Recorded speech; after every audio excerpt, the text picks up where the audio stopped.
One of the people asked you about how to approach studying the Bible. And you've told them to, first of all, cement your faith in Christ. And only then... Again? Slowly, what did I say? To cement your faith in Christ. Yes. Then study... Then studies something about the New Testament, and only then approach. No, what I said was, get to fall in love with Jesus by reading the Gospels. Get to know him truly and personally, because he's going to make it easier for you to handle the Old Testament. Why is that? Okay, so without Jesus, and you read when God says, wipe out that everything that breathes. If I didn't believe in Jesus, why would I care about the Old Testament, these commandments? So your understanding of... Without Jesus, why would I care about the Old Testament, these commands to wipe out everything that breathes? That's exactly my question, which is... No, my question to you, why would I care? I don't know. I wouldn't. I would care less about the Old Testament. That's your problem. You Jews, you deal with it, not my problem. But why am I stuck with the Old Testament, having to defend the Old Testament for Jews? That's exactly my question, which is... So why? Okay, I'm answering. Answer it. The reason is because I've been told by Messianic Jews that if I read the Old Testament, that it is apparent that I find Jesus there. Meaning, I can't read... No, they're talking about Messianic prophecies. I'm not talking about that. Of course, if Jesus did not fulfill the Messianic prophecies, he's the false Messiah. My point is, if Jesus did not come to say he confirms the Old Testament and all the prophets wrote about him, then I would care less about the Old Testament. But why do you believe in the Old Testament? Because you follow Jesus, I'm assuming? No. Oh, so you are... Come out and back, say you're one of these Orthodox Jews so I can slaughter you. I'm not Orthodox. I'm Karaite. What are you then? I'm Karaite. Okay, Karaite. So you only follow the Old Testament. Okay, yes. Let's put Jesus aside.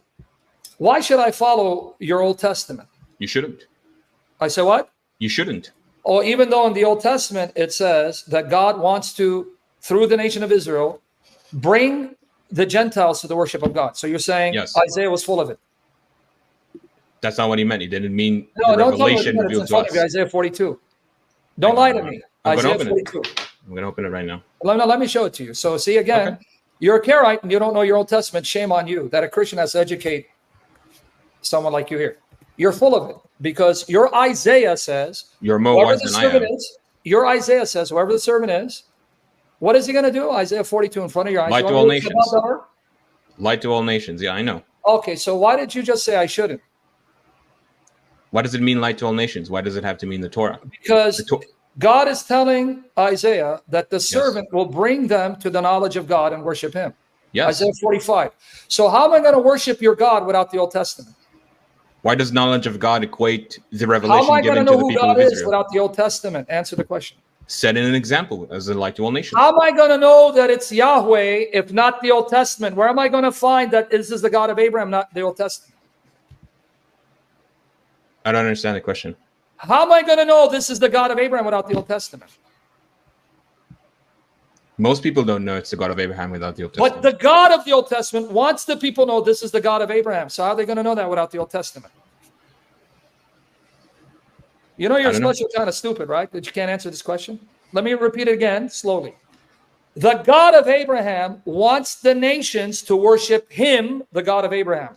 How am I going to know who the God of Abraham is without the Old Testament? Go ahead, Einstein, explain that to me. I'm trying to understand why is my answer not sufficient, that it's not meant to be... If you tell me worship God, which God? Allah of the Quran or the God of the Hindus? Which God? The Creator. Who is he? Muslims tell me it's Allah who sent Muhammad. But they take it from us. Oh, us where? From where? Binding. That's my question. But you don't follow the Talmud. You only follow the written text. Karaite Jews reject the Talmud. Us from where? What source? Come on, Einstein. What source? I know, the Bible. That's what I'm saying. Okay, so that's my point. My point is you told me I shouldn't. That means you just went against the Old Testament because the Old Testament says your job, if you are a true God-fearing Jew, is to bring me to the God of Abraham. But my knowledge of the God of Abraham is in the Old Testament. Yes, but not the Torah. But it's not binding on you as a Christian. That's what I'm saying. No. Forget about Christianity. Put that aside. Isaiah says it's your obligation to bring me to the knowledge of the God of Abraham. And where is that knowledge found? Yes, in the Old Testament. Okay, so then why did you argue with me? That means, now let's go back to point one. When I said, why should I believe in the Old Testament? You said, you shouldn't. No, I should. Because the Old Testament says that God wants me to know who the God of Abraham is. And without the knowledge of the Old Testament, I don't know who he is. I accept correction on my... okay, good. Now we can have a respectful conversation. Okay, now with that said, I'm not a Christian. I'm not going to let Jesus bail you out. Justify for me, because people attack Islam for jihad. Your Old Testament commands, because I'm going to act like an atheist, agnostic. I'm not going to let Jesus bail you out. Justify for me God commanding, because even Netanyahu, he even appealed to 1 Samuel 15, Amalek, yeah, I know. Yeah, he appealed. He likened the Palestinians to Amalek. Justify for me the morality of wiping out everything that breathes, even infants and animals who have done you no harm. Go ahead, shoot your best shot. Are you? Oh, you're referring to the law that when we conquer Canaan, we're supposed to wipe out. Not only that, in 1 Samuel 15, this is what you know Hebrew, right? King Saul. Yeah, I know that. You know when Netanyahu tried to justify bombing over 30,000 people, including children, he likened them to Amalek, right? Yes. So what did God tell Saul to do to the Amalekites? Destroy them to the last. Even infants, right? Yes. Even animals? Yes. That means your God of the Old Testament, it's Allah of the Quran, look humble. Justify that for me. Jesus is not going to bail you out. You're not going to use my Jesus to bail you out. Because if you follow, in the case, I'm going to use the biblical case, and then I'm going to... You can't use Jesus, so don't use him. No. I don't believe in Jesus. I'm going to use the biblical case. The biblical case is to say that they were not only were they were pagans, I mean, at the time. Infants? That begs the... Okay, that's exactly my point. Animals wait. Animals are pagans too? They were worshiping gods and the animals? Yeah, it's called Milchemet Choma. The idea is to animals take worship everything. You see the genius? So I want people to laugh at you. Hold on, at your expense. Do you hear what he said? The animals are pagans because they worship gods and goddesses. So is that what you're saying? The point is to remove everything that they own. Why? Why not destroy the warriors, spare the children, incorporate them into the life of Israel, and teach them about the same reason you can't do it now? Because I didn't ask you that.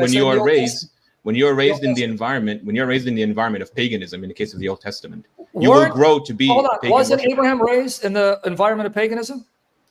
Yes, but he was chosen. And yet he converted, right?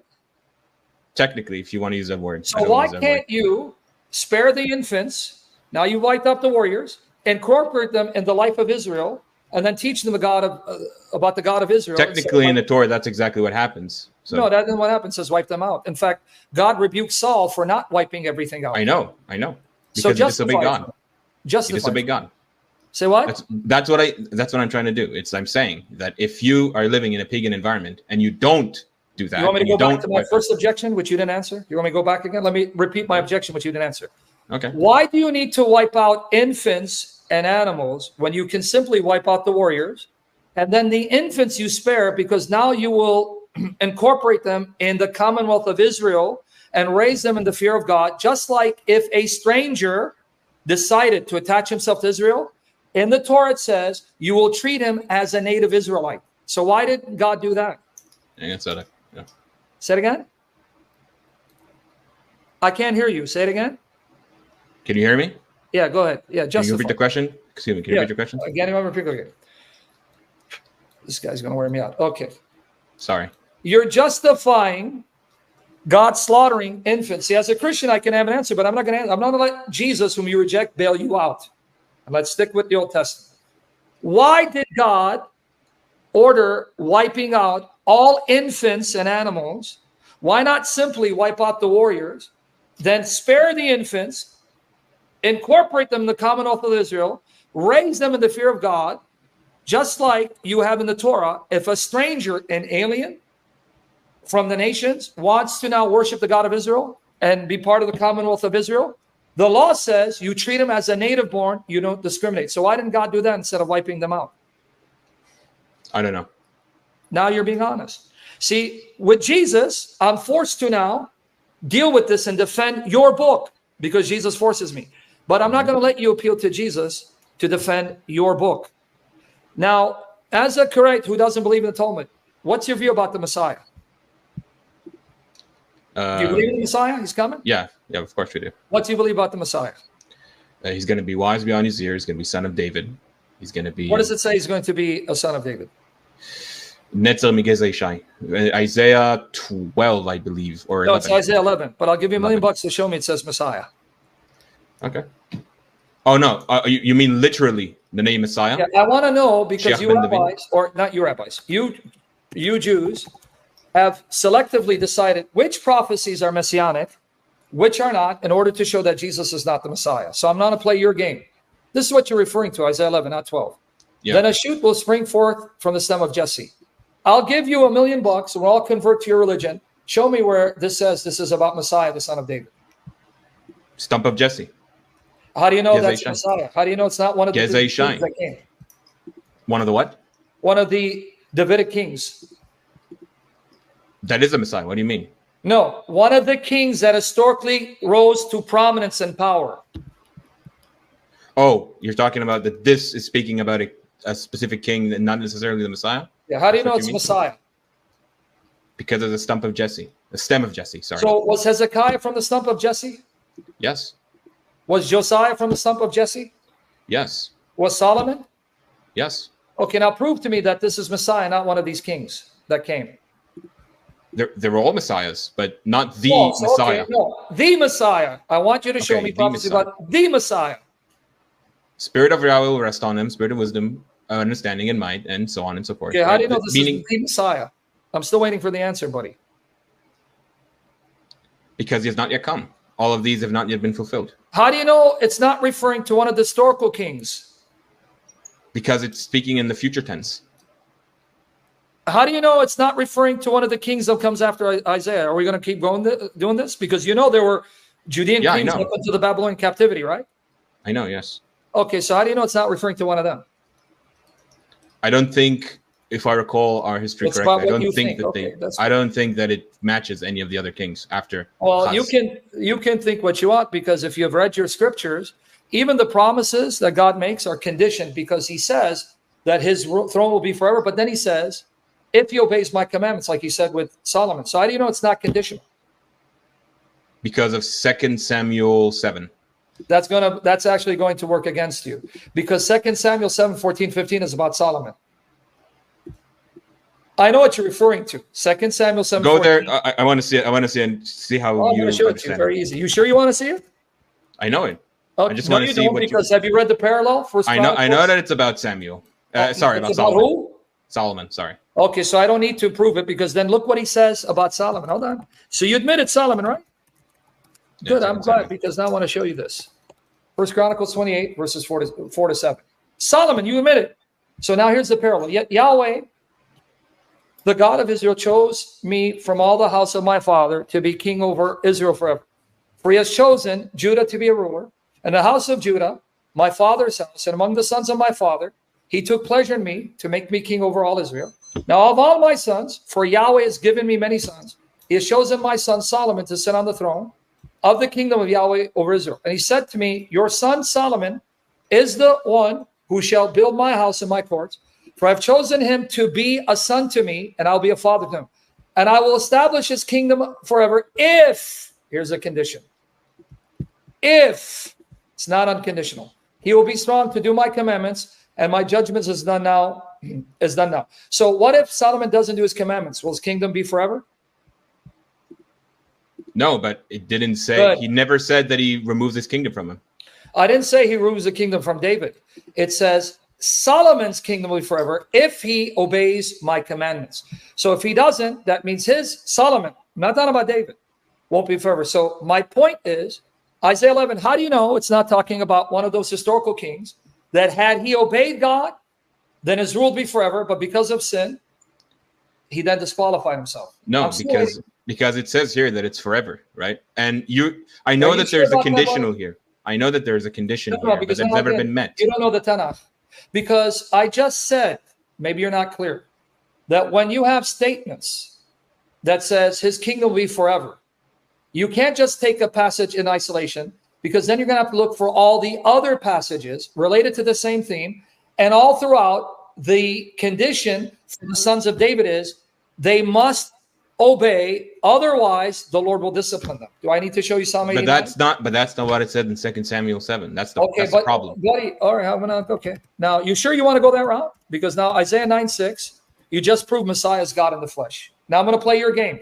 What does that have to do with it? Doesn't say, because it says the child born who sits on David's throne, his kingdom will be forever. El Gibor, yeah, I know that. Who is this? No, El Gibor. It's supposed to be the Messiah, yeah. Oh, you agree it's a Messiah? Yeah. Oh, you shocked me. I'll be honest, because it's really not that complicated, because in the Bible the idea of it's not, because in the ancient world the mighty God. The idea of the king being God or son of God is really not that far-fetched. No, very complicated. Because I want you to hear me out. I'm going to challenge you. Show me in Isaiah where the phrase El Gibor is used for someone other than true God. Let's use concordance then. The very next chapter, El Gibor is used of Yahweh. Here, next chapter. Very next chapter. Isaiah 10:20-21. Now, it will be on that day that the remnant of Israel and those of the house of Jacob who have escaped will never again rely on the one who struck them, but will truly rely on Yahweh, the Holy One of Israel. A remnant will return, the remnant of Jacob, to the mighty God, El Gibor. That very next chapter, and Isaiah is full of references. There is no other Elohim besides Yahweh. But in the chapter previously, the mighty God will be born as a child. So your God's going to be born as a baby? No, that's his name. That's not him being mighty God. No, much in the previous chapter. Yeah, but in the previous chapter, buddy, take it easy. Okay, I know your arguments. Listen to yourself. So because he's called Wonderful Counselor, he's not really a wonderful counselor? See, listen to your stupidity. I don't get what you mean. Can you explain it? You said that's his name. That's not who he is. So his name is Prince of Peace, but he's not really a Prince of Peace. No, the name indicates that he needs to be a Prince of Peace. He's going to be what? Say it again. He needs to be a Prince of Peace. So, but it's not a quality of him. Okay, that's what I'm talking about. Listen to yourself, dude. Listen, you're being recorded. So he will be named Prince of Peace because he needs to be that, right? Yes. So the name refers to a quality he must have. Okay. Because that's what you just said, right? Yes. Okay, so that means the name Mighty God means this is something he must become, the Mighty God, according to your That's why I want you to go to the previous chapter. Isaiah 8 is about what? Ma'ir Shalal Chashbaz, the one that you usually skip. And why? The text tells you why he's called that, right? Yeah. Why because it's a prophecy about Damascus and Iran. So what it doesn't have to do with him being mighty God. It has to do with you just the situation. Yourself. You're not listening. Let me help you listen to yourself because you contradict yourself. Okay. Buddy, listen. Did you not just say Prince of Peace is something he needs to be? It is, yeah, it is. But you just refuted yourself. Yeah. Listen to, buddy, can you listen to how you contradict yourself? Take it easy. I'm giving you rope to hang yourself. But now you're contradicting yourself because you're saying Prince of Peace is something he needs to be. But then you went to Isaiah's son and you said, see, that name is not what he is. So make up your damn mind. Why does a prophecy need to be unanimous in its understanding? A Prince of Peace. Just say he's not going to be a Prince of Peace. I don't understand why is it so complicated. It's really simple. No, you made it complicated. You're burying yourself. Okay, I'm sorry. So can I please explain myself in more? To me? No, I need to first see how you're going to butcher this. Please explain to me. Is the child actually a ruler of peace? Will he rule in peace? Yes or no? It's a prophecy of what he's supposed to be. Okay, so he will be that, right? Not necessarily. But wait, I'm going to bury you because it says his kingdom will be forever. So now you're saying it's conditional. To establish and uphold with justice and right here on the throne of David's kingdom, to establish and uphold it from then and forever. Now you just contradict yourself because you said, see, in Isaiah 11, right, it's unconditional. Well, here it's unconditional. It will rule forever. Could you pull it in Hebrew, please, so I can read it in Hebrew? I don't have a perfect recollection of the Hebrew here. You're killing me, brother. Okay. I'm sorry. No, it's okay because I'm tired of having to teach you your scriptures, brother. Honestly, I am. But here. All right. There you go. So now you just admit forever doesn't mean unconditional. It doesn't have to be extra. So make up your mind, buddy, so I can know how to address you. Like I said in 2 Samuel 17, it's not conditional. Yes, it is. No, it's not. So please pull it up. Please pull it up. Please. Yes, I did. I know it says, I will not take away my love from him as I took it away from Samuel. But do you believe 1 Chronicles 28? You don't. From Saul. Do you believe First Chronicles 28? Or what do you mean? What do you mean? Do I believe? I just read to you that in verse 7 of First Chronicles 28:7, that his kingdom forever if he obeys my commandments. So you're saying Chronicles not contradict 2 Samuel? Did we not just read that, dude? Yeah, I know what you mean. Okay, so stop playing games with me. I know what 2 Samuel 7, but I don't pit scripture against scripture. I'm being more charitable to your Old Testament. I believe that passage explains this passage, that Solomon's kingdom will only be forever if he obeys. Can you now show me, to prove my point before you read Hebrew, can you show me any other place in the Tanakh where the throne of David is also said to be the throne of Solomon? That they will inherit the throne of Solomon? That the throne of David is also the throne of Solomon? Is it not true in all these prophecies of the coming kings? It says the throne of David, the kingdom of David. Can you show me where it says the throne of Solomon, the kingdom of Solomon? I don't get it. Sorry. I'm really trying. I'm being patient because I'm old. I'm not young. Whenever God mentions a king who will come, it says he sits on the throne of David, the kingdom of David. He is David, their king. Can you now show me where, when God speaks of a king to come after Solomon, and he says, this one sits on the throne of Solomon? Why does it need to be in those words? Because according to you, when God said to Solomon, his kingdom is forever, that's unconditional, meaning it's his kingdom, right? Not just to him, to his lineage. What do you... But you said it's unconditional to Solomon. No, the dynasty is unconditional, not the kingdom itself. I'll let everyone decide how you contradiction. Now read the Hebrew from here. It is. You can read right to left. Go ahead. Isaiah. Oh, no, I was talking about 2 Samuel. This is Isaiah. No, yeah, because we... Damn, you are slow. We were talking about Isaiah 9, where it says, the child to be born, his throne will be forever. Oh, okay. Sorry. So can you pull it back? Brother, why are you doing this to me? Are you trying to make me a heart attack? You know I'm not patient, but go ahead. Read for me. Sorry. משרה ולשלום אין קץ על כיסא דוד ועל ממלכתו להכין אותה ולסעדה ולמשפט ולצדקה. עולם. מעתה ועד עולם קינת אדוני צבאות תעשה. Okay. Now tap dance around עולם. Tap dance around because this is the ועד עולם, yes. No, it is forever. Okay. So can we stop the nonsense and coming back?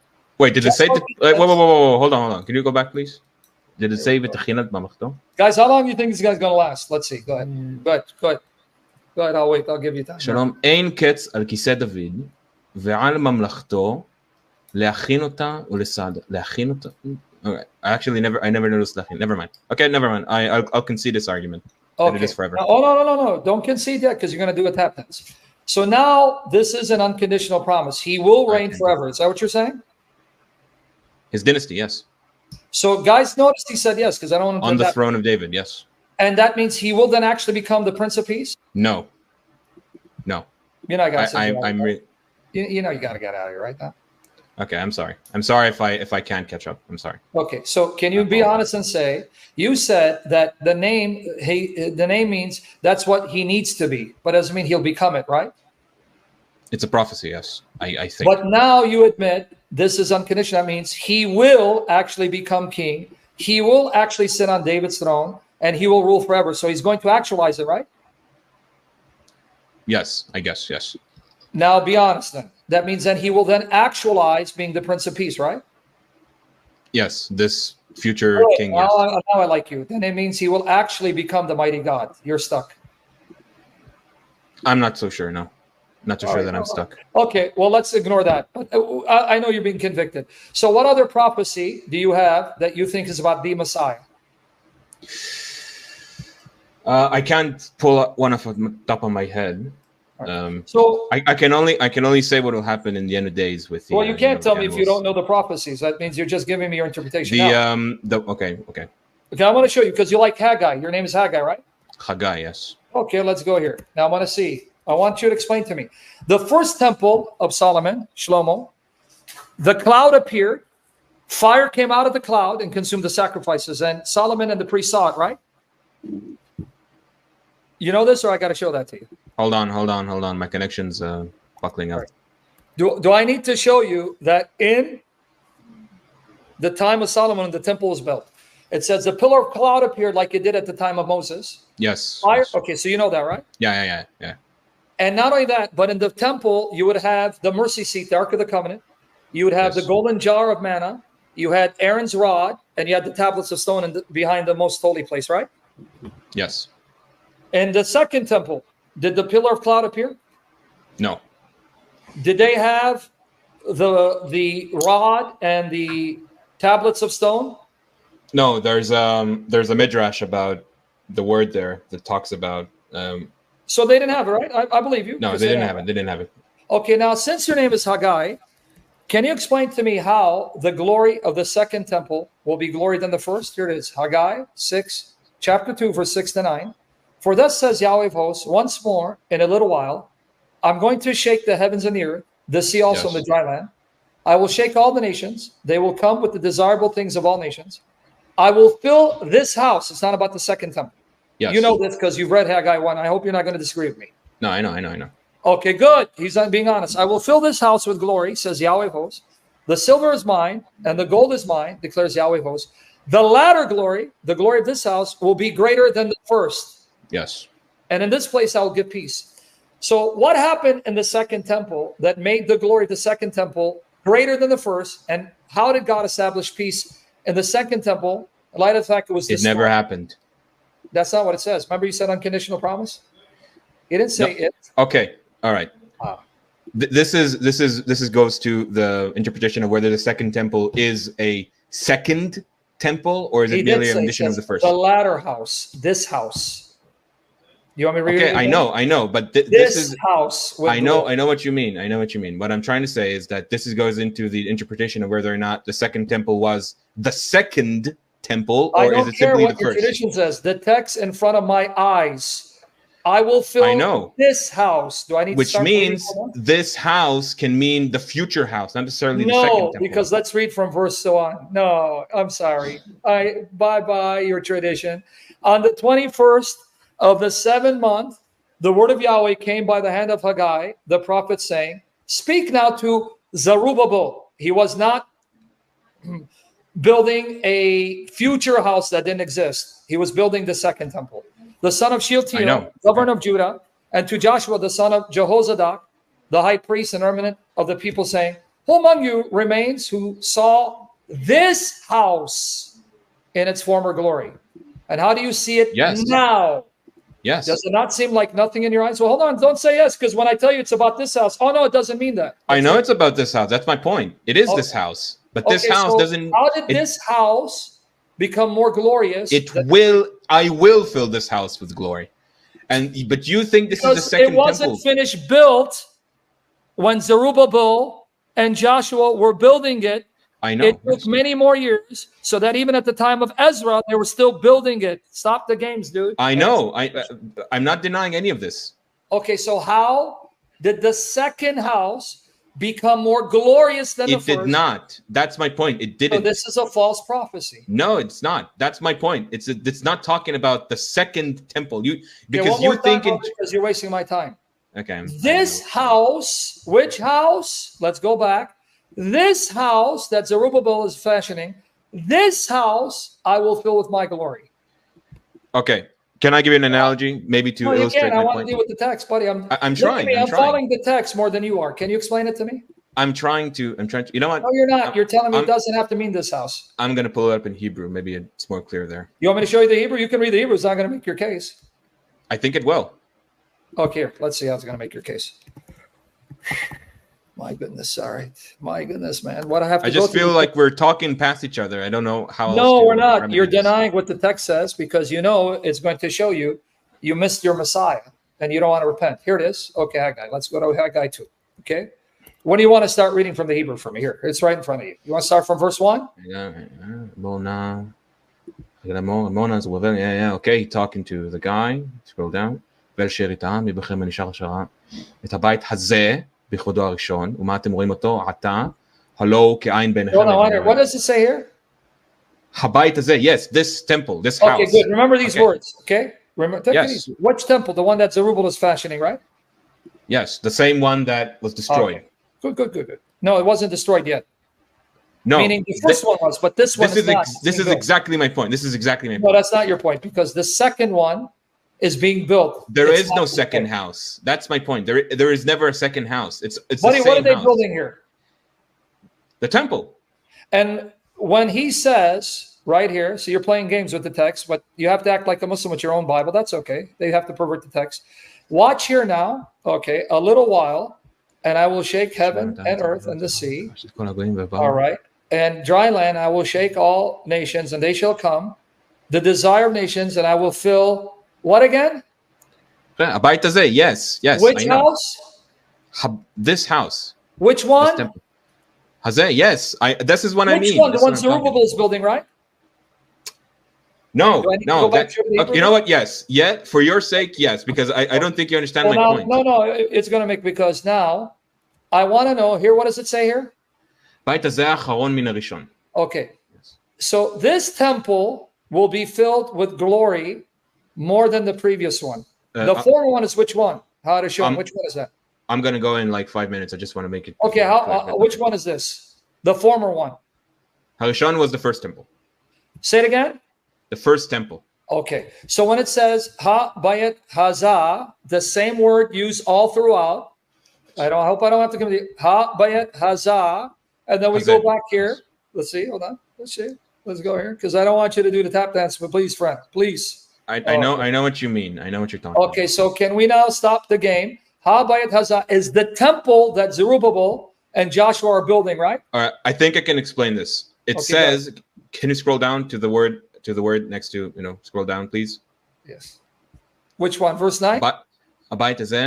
Ha'acharon min harishon. So yes. Ha'acharon here can also refer to the prophecy in Isaiah, which speaks that he is the first and the last. Ani harishon v'ani ha'acharon. So acharon here doesn't mean that this house is the last house. Can you stop butchering Isaiah 44:6? Because that's talking God is the first and last. Here it's talking about this temple in contrast to the former one. I'm talking about the word acharon here, the word latter here. Acharon. It's referred to ha bayat hazak. I know. Make the connection. I know. This is what I'm trying to tell you. Is that, why don't you come back some other time? Because you said your time is up. Because we're spinning. Yeah, I'm sorry. Come back. I'm sorry. Let me know it's you. I enjoyed talking to you. But I'm sorry if I'm unclear. I'm really sorry. No, it's okay, bro. Come back. We'll talk more about Messiah and the Godhead. So. Okay. Sorry. Goodbye. Take care.